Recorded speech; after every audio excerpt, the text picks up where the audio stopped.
natiijada doorashada magaalada Minneapolis waa ay soo baxday si official ah. Guushana waxa ay raacday Jacob Frey oo helay 50% in ka badan. Sida aad arkaysiin natiijadaba Omar Fattah iyo Jacob Frey farqiga u dhaxeeyo aad ayuu u yar yahay.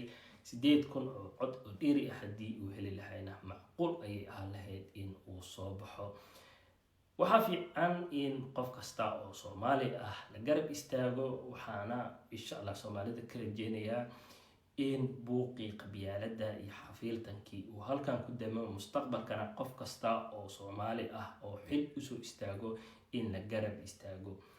qofka Soomaaliga ah Soomaali kale ayaa lugaha ku dhigi karto sida aad ogtihiinba, sida hadda dhacday energy Omar Fattah waxa uu ku baxay codadka Soomaalida sidii uu u raadinayay. natiijadiisana waxaa ka muuqato in Soomaali ma ahane bulshooyinka kale ee ku nool uu cod badan ka helay Omar Fattah. haddaba waa nin dhalinyaro ah, mustaqbal fiican oo siyaasadeed uu leeyahay. buuqa qabyaaladana halkan ha inoogaga damo, gacmo wada jir ayay wax ku gooyaan. last update ka siyaasadda dhaqaalaha dunida la soo. Thank you.